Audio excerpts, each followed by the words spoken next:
വടക്കൻ ജില്ലകളിലെ അതിശക്തമായ മഴയിൽ ജനജീവിതം ദുസ്സഹമായി. വയനാട്ടിൽ കബനി നദി കരകവിഞ്ഞൊഴുകി. വടക്കൻ ജില്ലകളിലെ മലയോര മേഖലകളിൽ കനത്ത നാശനഷ്ടമാണ് റിപ്പോർട്ട് ചെയ്തുകൊണ്ടിരിക്കുന്നത്. വടക്കൻ കേരളത്തിൽ അതിശക്തമായ മഴയാണ് കഴിഞ്ഞ ദിവസം മുതൽ ലഭിച്ചുകൊണ്ടിരിക്കുന്നത്. കോട്ടയം താലൂക്കിൽ 4 ക്യാമ്പുകളും ചങ്ങനാശ്ശേരിയിൽ 1 ക്യാമ്പും ആരംഭിച്ചു. എറണാകുളത്ത് 71 വീടുകൾ ഭാഗികമായി തകർന്നു. ഇടുക്കിയിൽ കഴിഞ്ഞ ദിവസങ്ങളിൽ പെയ്ത ശക്തമായ മഴയിലും കാറ്റിലും 23 വീടുകളാണ് തകർന്നത്.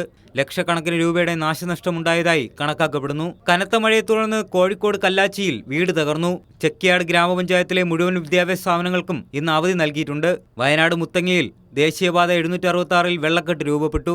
ദേശീയപാതയിൽ മരം വീണ് ഗതാഗതം തടസ്സപ്പെട്ടു. മുത്തങ്ങ വനപാതയിലാണ് മരം കടപുഴകി വീണത്. കബനി നദിയിൽ ജലനിരപ്പ് ഉയർന്നതിനെ തുടർന്ന് തീരപ്രദേശത്തുള്ളവർ ജാഗ്രത പാലിക്കാൻ നിർദ്ദേശം നൽകി. കണ്ണൂർ പഴശ്ശി ഡാമിന്റെ വൃഷ്ടിപ്രദേശത്ത് വെള്ളം കയറി. മട്ടന്നൂർ കൊട്ടാരം പെരിയത്തിൽ കാർ വെള്ളത്തിനടിയിലായി. അഞ്ചരക്കണ്ടിയിൽ റോഡിലേക്ക് മതിലിടിഞ്ഞു വീണു. പാലക്കാട് കനത്ത മഴയിൽ മംഗലം ഡാം വ്യാപാര ഭവന്റെ മുകളിലേക്ക് മരം വീണ് കെട്ടിടം തകർന്നു. സമീപത്തെ പുരയിടത്തിലും നാശനഷ്ടങ്ങളുണ്ട്. മലയോര മേഖലകളിലടക്കം രാത്രി യാത്രാ നിരോധനം ജില്ലാ ഭരണകൂടം ഏർപ്പെടുത്തിയിട്ടുണ്ട്. തൃശൂർ ജില്ലയുടെ തീരമേഖലയിൽ ശക്തമായ കടൽക്ഷോഭത്തെ തുടർന്ന് താഴ്ന്ന പ്രദേശങ്ങളിലെ റോഡുകളിലും കൃഷിയിടങ്ങളിലും വെള്ളം കയറി. വടക്കൻ ജില്ലകളിൽ ഞായറാഴ്ച വരെ മഴ തുടരുമെന്നാണ് കാലാവസ്ഥാ വകുപ്പ് നൽകുന്ന മുന്നറിയിപ്പ്. News desk, Kairali news.